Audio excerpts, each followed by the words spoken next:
So Nisargadatta and Ramana Maharshi, who is the other great Advaita teacher of the 20th century, somewhat I think Adyashanti teaches from this perspective. These people are talking about our re-experiencing what is totally lost, what has been lost almost since the day we were born. This connection to a self that is never lost in content. That I will describe it right here. It's pretty wonderful.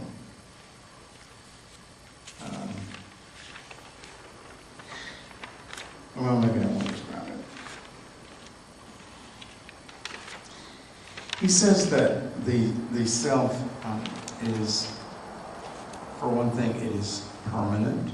It is not subject to life and death. It is lucid. It is non-attached. It is clear. And it is always free.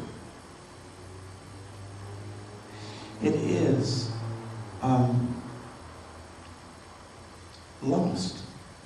It is lost and forgotten. It is not. You could say, I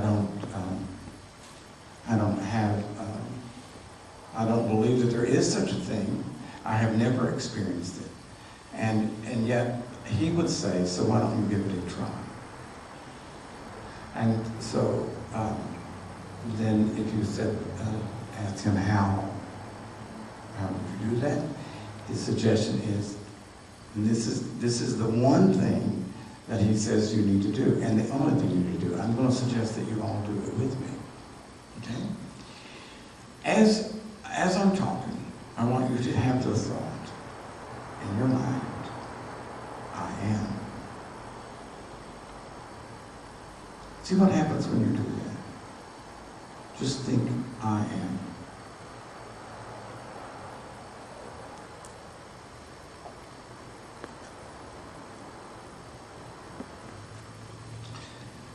Nisargadatta says that the thing that we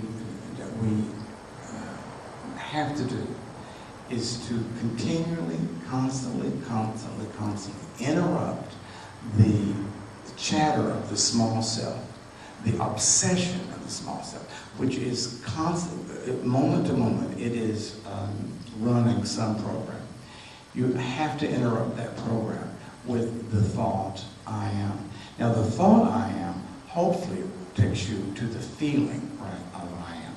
In other words, you want to get from the thought I am to the feeling of existence, of reality.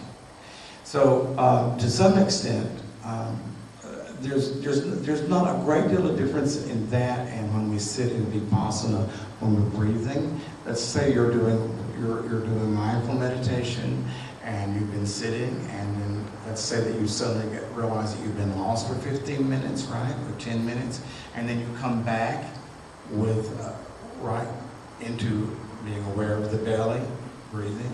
This is all that is it's a technique to bring you again back into beingness, to take you one moment out of the obsession of the mind. So that's the same thing. What Nisargadatta is doing is suggesting that you can do this all the time. I mean, not when you're sitting on your cushion, right? I mean, you can do it every moment of the day. And the idea is that eventually you would go beyond even the thought of I am, and to the absolute stillness and silence that exists beyond that thought.